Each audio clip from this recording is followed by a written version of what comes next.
Hi, Wade. So excited to talk to you today. I was a big fan of yours on Insecure. So Oh, thank you. I was like, oh, he directed this movie. That's amazing. Uh, Yes.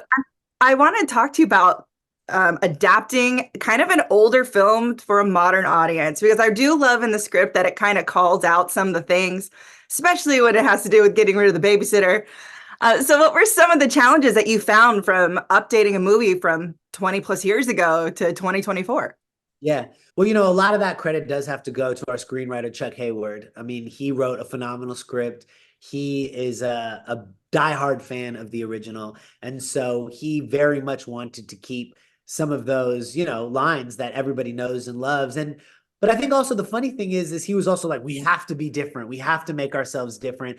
And I, of course, was aware of the original, but it wasn't as precious to me. And I was like, well, there's some really good things about the original. Why don't we do that? Why don't we shoot in the same house that they had shot in before, and I think we just were really, what was really important to us was being in conversation with the original and kind of on a lot of different levels. And that allowed us to be freer to kind of tell the story that we wanted to tell, to have a Black family at the center of it, and to kind of go deeper on what the original one did, and to also maybe be a little more absurd and a little zanier.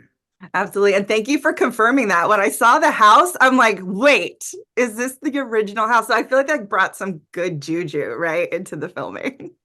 Absolutely. No, for sure. It was an incredible thing to be able to shoot in that same house. And I do think that there was just something funny to me about what if the same story happened in the same house 30 years later, just with a Black family who happened to have the same names.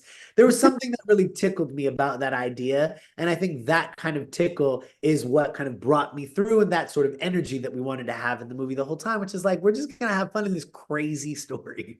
And talk to me about finding your Rose and your Sue Ellen, in Simone and Nicole, because you had to find someone to take on these iconic roles.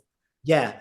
Well, Kim Coleman, our casting director, she's Spike's casting director, and she just really had her finger on the pulse of these phenomenal young actors, specifically Black actors. And so meeting Simone Joy Jones, who just embodied this ingenue quality that we were looking for, this, that we wanted this movie to feel kind of John Hughesian in that sense. And I think she really, really embodied that kind of youthful jubilance, and also was able to kind of hit some of those more emotional beats that are present in those films.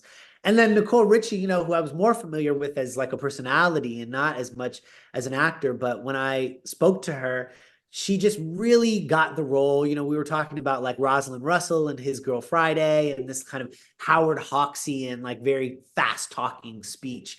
And of course she's a fashion mogul herself, and that kind of played into some of the meta stuff that we were doing. And so Nicole was just really incredible to work with, all of them.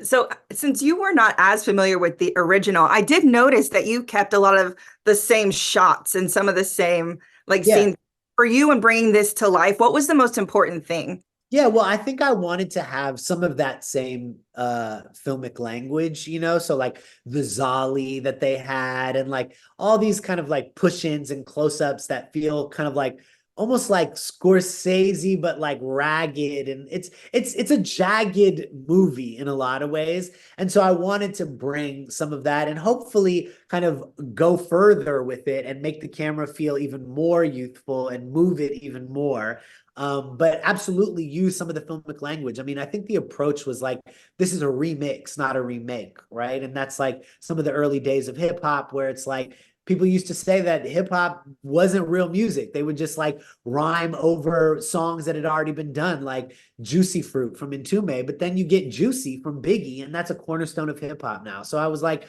well, why don't we just really lean into it, but make it feel ours? And that in itself will feel fresh.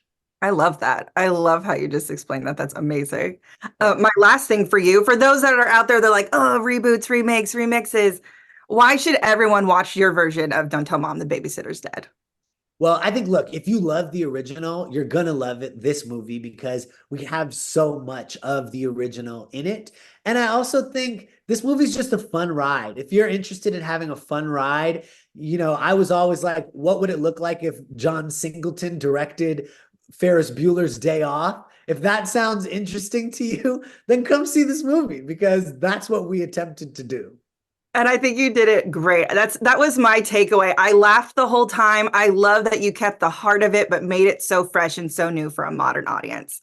Thank you. And I Thank you. really hope people go see it because I think it's worth a watch. It was very fun. You know, the last thing I'll say is that the original one flopped in theaters. It And so I did. think in some ways this is an opportunity, especially for those who love the original, to show out and prove that this story is worth it and it matters. And like, let's sell it out. Absolutely. Amazing. Well, thank you so much for taking the time today. Everyone go see, please don't tell mom the babysitter's dead. Please. It's so fun.